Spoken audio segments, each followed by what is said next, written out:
Selamat pagi pemirsa, berjumpa kembali dalam berita utama dengan sejumlah berita teraktual bersama saya, Vano Tegar Septa Pratama.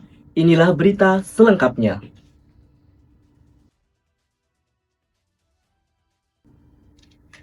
Pemirsa, sejumlah angkutan umum kedapatan ngetem di bahu Jalan Dewi Sartika dan menyebabkan arus lalu lintas di sekitar alun-alun Kota Bogor tersendat.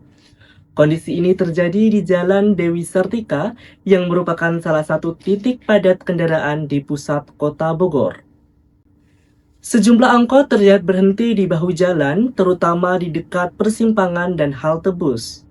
Akibatnya, kendaraan lain terpaksa memperlambat laju dan menyebabkan antrean panjang terutama pada jam sibuk pagi hari. Meski demikian, sejumlah pengguna jalan menilai keberadaan angkot yang ngetem di bahu jalan tetap mengganggu kelancaran lalu lintas. Terlebih, angkot yang berhenti di dekat halte dinilai menghambat akses penumpang bus, bis kita, Transpakuan, dan menyebabkan kendaraan lain harus berganti melintas. Pemirsa, untuk mengetahui kondisi terkini di lokasi, kita akan terhubung langsung dengan reporter kami, Laila, yang saat ini berada di Jalan Dewi Sartika. Laila, bagaimana kondisi lalu lintas saat ini?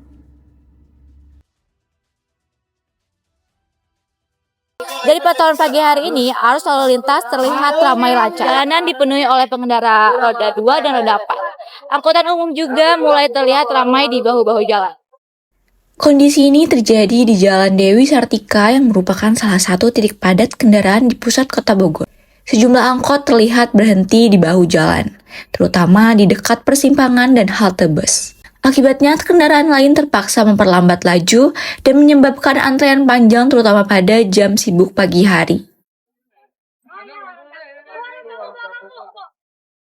Nggak sampai setengah jam, kurang dari setengah jam lah. Sebenarnya kalau angkut tempat di sini mah nggak ngeganggu kemacetan, soalnya posisinya kan ada di pinggir dia. Mempermudah penumpang yang mau ke arah tujuan gitu. Sebenarnya pemberian bis di sini. Emang kalau di sini suka ada kendaraan yang berhenti kan, jadi kadang-kadang dia suka berhenti ke sana. Meski demikian, sejumlah pengguna jalan menilai keberadaan angkot yang ngetem di bahu jalan tetap mengganggu kelancaran lalu lintas. Terlebih, angkot yang berhenti di dekat halte dinilai menghambat akses penumpang bus, bis kita, Transpakuan, dan menyebabkan kendaraan lain harus bergantian melintas. Kalau dari segi aksesibilitas sih pasti terganggu ya, karena kan di sini udah tertera halte nih. Di mana halte itu biasanya buat bis, cuman karena ya kasarnya angkot inilah yang tem di sini jadi agak ngeganggu jadi. Hingga saat ini arus lalu lintas masih padat merayap. Dari Kota Bogor, saya melaporkan.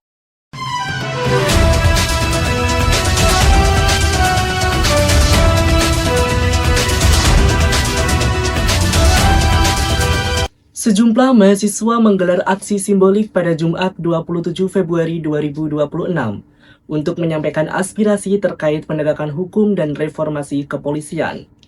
Aksi ini merupakan respon atas dugaan kekerasan yang melibatkan oknum aparat yang dinilai menimbulkan kekhawatiran di tengah masyarakat.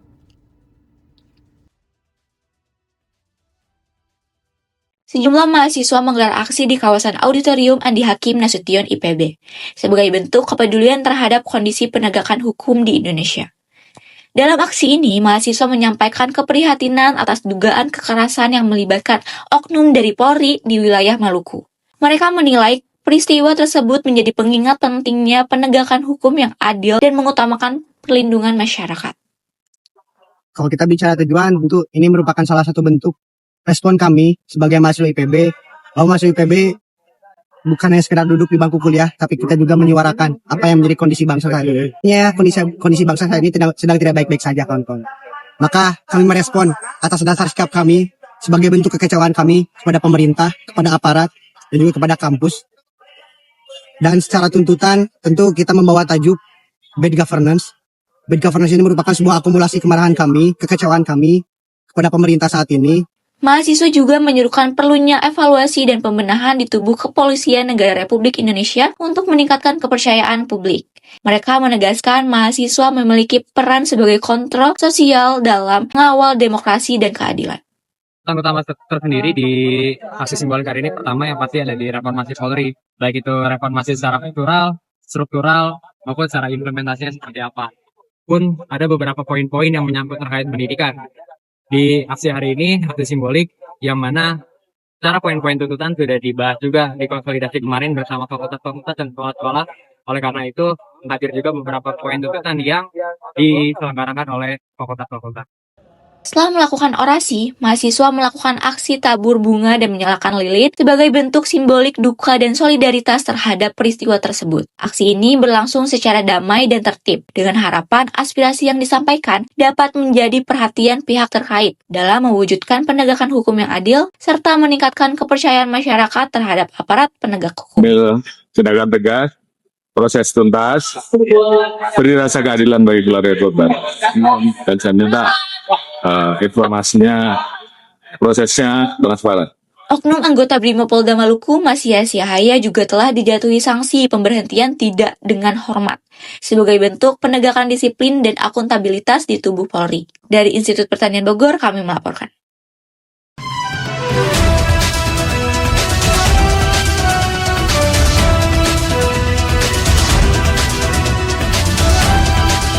Pemirsa, menjelang Hari Raya Idul Fitri, suasana mudik mulai terasa.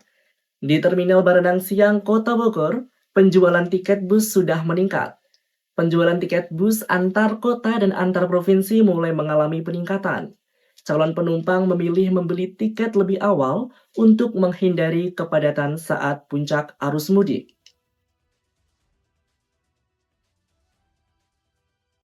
Baik saudara, saat ini saya sedang berada di Terminal Baranang Siang, Kota Bogor. Menjelang Hari Raya Idul Fitri, suasana mudik mulai terasa di Terminal Baranang Siang. Penjualan tiket bus antar kota dan provinsi juga dilaporkan mulai meningkat dari hari-hari sebelumnya. Suasana Terminal Baranang Siang terlihat relatif kondusif dan tidak terlalu ramai. Hal ini dikarenakan sebagian besar calon penumpang memilih membeli tiket secara online. Calon penumpang umumnya baru datang ke terminal menjelang waktu keberangkatan, setelah sebelumnya memesan tiket melalui aplikasi atau platform digital. Kalau tahun ini nggak sampai 50%, paling harganya kenaikannya di harga 150 sampai 300 ribu aja sih dari harga normal. Iya, menurut saya sih lebih ramai tahun ini karena kita menyediakan armada tambahan sampai 2. Jadi normalnya kan kalau Bogor, Surabaya, Malang itu cuma 2 dari pagi sama sore dia. Cuma nanti ketika high season ada tambahan 2 unit lagi. Meningkatnya jumlah penumpang mendorong sejumlah perusahaan otobus untuk menambah armada dan jadwal keberangkatan. Hal ini dilakukan untuk mengantisipasi lonjakan penumpang menjelang puncak arus mudik Lebaran. Sementara ini sih masih aman, tapi kedepannya sih kemungkinan pasti padat sih ya. Terutama kan nanti dibikin jalur tol tuh one way sesuai arah arus mudiknya. Dengan meningkatnya penjualan tiket dan jumlah penumpang, arus mudik melalui Terminal Baranang Siang diprediksi akan terus meningkat dalam beberapa pekan ke depan. Pihak terminal mengimbau masyarakat untuk merencanakan perjalanan lebih awal dan membeli tiket di loket resmi demi menjamin keamanan dan kenyamanan selama perjalanan mudik. Dari Terminal Baranang Siang, kami melaporkan.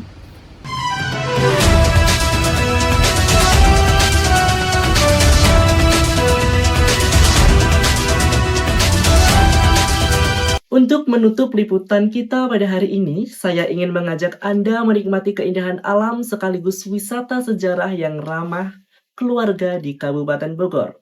Sebuah danau asri yang tak hanya menawarkan ketenangan, namun juga beragam aktivitas menarik bagi pengunjung dari segala usia. Berikut laporan selengkapnya.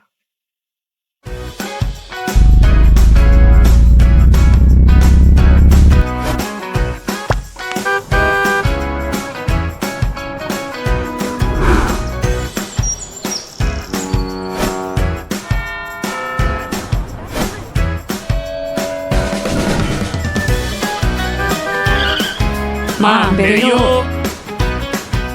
Pemirsa, saat ini saya sedang berada di situ Taman Sari, kawasan Ciapus, Kabupaten Bogor. Sebuah destinasi wisata alam yang menawarkan suasana tenang, udara sejuk, serta pemandangan yang sangat enak dilihat. Nah, tempat ini menjadi pilihan ideal bagi keluarga yang ingin melepas penat. Keindahan situ Taman Sari terlihat dari deretan pohon rindang yang mengelilingi area danau. Banyak pengunjung memanfaatkan tempat duduk di bawah pohon untuk bersantai, menikmati semilir angin dan suasana alam yang damai. Pengunjung dapat menikmati berbagai wisata air seperti naik perahu dan sepeda air berbentuk bebek. Aktivitas ini menjadi pilihan favorit keluarga untuk menikmati danau dari lebih dekat. Bagi anak-anak tersedia beragam aktivitas menarik, mulai dari bermain mobil remote hingga melukis di atas kanvas. Di balik keindahan alamnya, situ Taman Sari juga menyimpan jejak sejarah. Terdapat batu segitiga peninggalan masa kolonial Belanda yang digunakan sebagai penanda batas wilayah. Selain itu, terdapat bendungan berbentuk H yang merupakan bagian dari sistem irigasi untuk mengaliri persawahan di sekitarnya.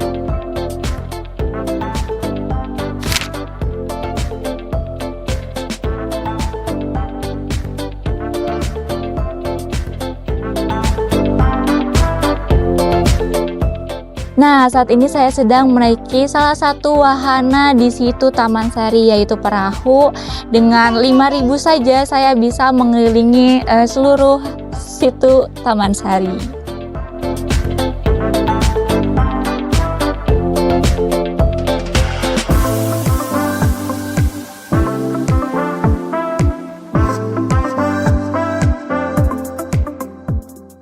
Mungkin keramaiannya ya kayak. Jadi di sini tuh gara-gara berubah jadi wisata, banyak turis yang kesini, terus banyak UMKM lah ya mungkin ya, banyak UMKM yang kesini juga. Belakangan ini lebih banyak wisata yang di luar Bogor. Ya karena mungkin udah pada tahu kali ya dari sosmed juga tentang situ Taman Sari, jadi mereka pada datang ke sini. Tapi warga lokal juga banyak. Jangan ngurangin warga lokal gitu. Selain karena keindahan alamnya, situ Taman Sari juga digemari warga karena banyaknya pedagang kaki lima yang berjualan di sekitar tempat wisata. Aneka jajanan mulai dari gorengan, dimsum, minuman es, hingga kolak sudah siap disajikan oleh para pedagang di sore hari. Jajanan ini sangat cocok untuk dinikmati sebagai teman berbuka puasa maupun untuk ngemil di pinggir danau sembari menikmati pemandangan Gunung Salak. Dari situ Taman Sari, saya melaporkan.